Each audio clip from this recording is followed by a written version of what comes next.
Hello besties, easiest వేలో కొబ్బరాన్నం ఎలా prepare చేయాలో నేను లెమన్ మాత్రం కొబ్బరాన్నంలో వేయకండి, అది చికెన్ ఫ్రై కోసం నేను తీసిన స్లైస్ అనమాట. సింపుల్ వేలో నేను మీకు చూపిస్తాను. నేను ముందుగానే వాటర్లో బియ్యం నానబెట్టుకున్నానండి.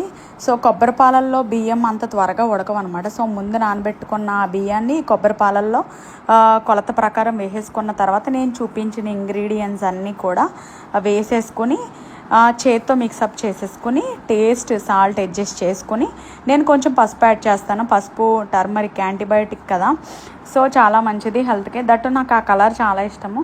సో కొంచెం పసుపు యాడ్ చేసుకున్నాను. మొత్తం అంతా మిక్సప్ చేసేసుకొని ఒక్కసారి హై ఫ్లేమ్ పెట్టుకొని కొంచెం ఈ ఉడికినట్టు మనకు అనిపిస్తుంది కదండి, అప్పుడు సిమ్లో పెట్టేసుకుని మూత పెట్టేసుకుంటే అసలు పాలు విరగవు అండ్ అన్నం కూడా బ్రేక్ అయినట్టు ఉండదు. చాలా అంటే చాలా టేస్టీగా ఉంటుందండి. ఈ వేలో ఒక్కసారి నేను చెప్పినట్టు ట్రై చేసి చూడండి. ఎక్కువ మసాలాలు లేకుండా ఓన్లీ అల్లం వెల్లుల్లి పేస్ట్ కొబ్బరి పాలతో చాలా అంటే చాలా కమ్మగా ఉంటుంది. మేము ప్రతిసారి కొబ్బరాన్నం ఈ విధంగా ప్రిపేర్ చేసుకుంటాము. ఇది మాకు మా అత్తగారు చెప్పారు, సో నేను ఆ ప్రకారమే చేస్తాను. నేను చికెన్ ఫ్రై చేశాను, ఆ రోజు చికెన్ కర్రీ కూడా చేశాను.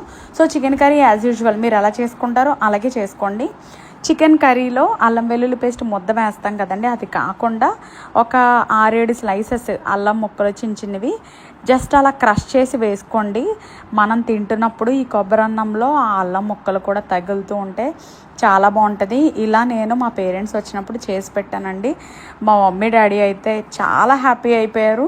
ఎంత ఫాస్ట్గా చేసేసింది అండ్ ఎంత టేస్టీగా చేసింది. రెగ్యులర్గా బిర్యానీలు ఇవి తింటూ ఉంటాము, ఈ స్టైల్లో కొబ్బరి అన్నం తినడం చాలా హ్యాపీగా ఉందని వాళ్ళు చాలా హ్యాపీ అయ్యి చక్కగా తిని నన్ను బ్లెస్ చేసి వెళ్ళారు. చూసారా ఎంత బాగా వచ్చిందో.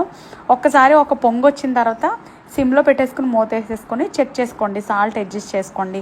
ఇన్ కేస్ ఇందులో సాల్ట్ తగ్గిన చికెన్ కర్రీలో సాల్ట్ పర్ఫెక్ట్గా వేస్తాం కాబట్టి చాలా బాగుంటుంది. నేను చెప్పినట్టు ఈ స్టైల్ మీరు ట్రై చేసి చూడండి. నేను క్యారెట్లు చిన్నగా ఎందుకు కట్ చేశానంటే పెద్ద పెద్దగా వేస్తే మా వాళ్ళు చాలా తెలివైన వాళ్ళు తీసి పక్కన పడేస్తారనమాట. సో చిన్న చిన్న ముక్కలు వేసుకుంటే ఏమవుతుందంటే అది మిక్సప్ అయిపోతుంది, ఇంకా తీయడానికి అవ్వదు.